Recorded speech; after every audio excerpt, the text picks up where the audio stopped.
Your Excellency, President Ruben Rivlin, and friends from the media, I am honored to welcome President Ruben Rivlin and distinguished members of his delegation to India. President Rivlin is on his first ever visit to India. We are delighted to receive him on this special occasion. Excellency, your visit will provide crucial push to our efforts to build new pillars in our partnership. It will also carry forward the momentum generated by the first ever visit of President of India to Israel last year. Next year, both countries will be celebrating 25 years of the establishment of full diplomatic relations.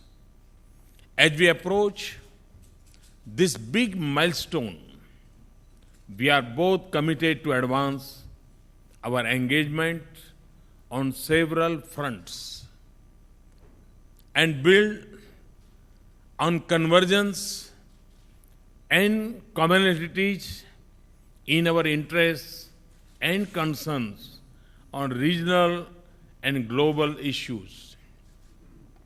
Friends, our engagement is multidimensional and wider ranging.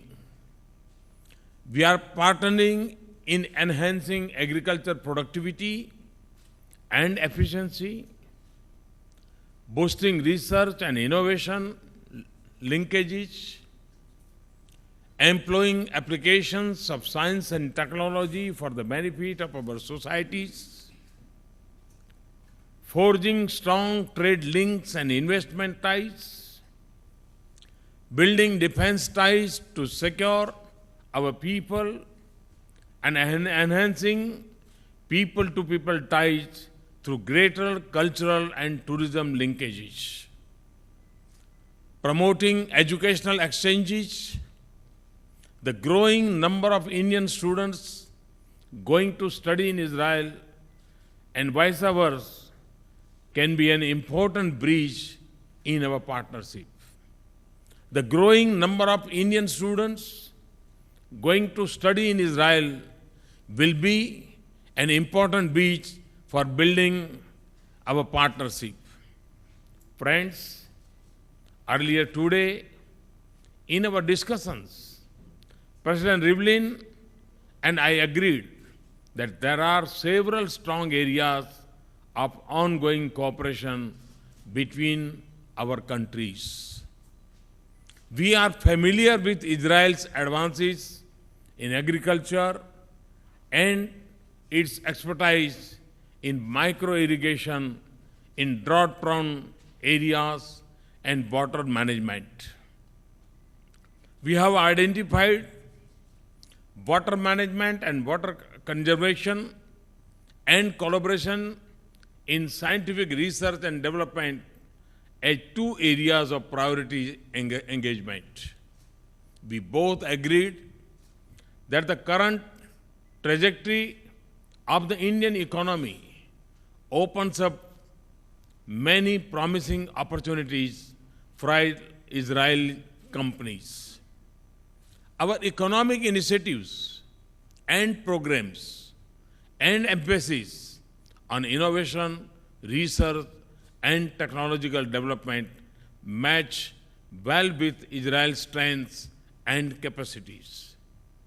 Israeli companies can scale up their tie-ups with our flagship schemes of Make in India, Digital India, Skill India, and Smart Cities. I would encourage the private sector stakeholders on both sides to take lead in utilizing this perfect opportunity to build business ties of commerce and investment between our two countries of these areas. Indian and Israeli companies can also work together in high technology manufacturing and services sector.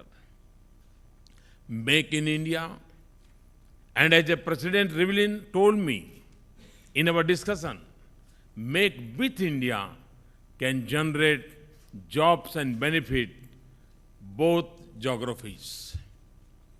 Its services is an area where our partnership can make a difference for both our economies. Friends, President Rivlin and I deeply value our strong and growing partnership to secure our societies. Our people are constantly threatened by forces of terrorism and extremism. We recognize that terrorism is a global challenge, knows no boundaries, has extensive links with other forms of organized crime. Regrettably, one of the countries of its origin and spread is in India's neighborhood. We agreed that the international community must act with resolve and determination against terror networks and states that harbor them. Failure to act and silence of speech only encourages the terrorists. We agreed to intensify our cooperation to combat the forces of extremism and radicalization that threaten all peace-loving nations. We also prioritize practical and specific engagements such as in the cyber domain. We noted the strength of our growing defense partnership and agreed on the need to make it more broad-based through production and manufacturing partnerships. India is also grateful to Israel for its support to India's permanent candidature in a reformed UN Security Council. Friends, as fellow democracies, our people are our biggest strength and the biggest beneficiaries of a strong India-Israel partnership. The 2,000-year-old Jewish community in India represents a thriving link to this past. Today, it is a vital part of our composite cultural mosaic that continues to thrive in their traditions. We are proud of the Jewish community in India. President and I agreed that promoting people-to-people contacts, which has a long history in our shared priority, Excellency, 2.5 decades of our friendship has brought rich dividends for both our nations. It has also strengthened voice of peace, stability, and democracy globally. Your visit provides an opportunity to break new ground and shape new contours of our partnership. With these words, I once again welcome President Rivlin on his first state visit to India and wish him a productive and enjoyable stay in India. Thank you.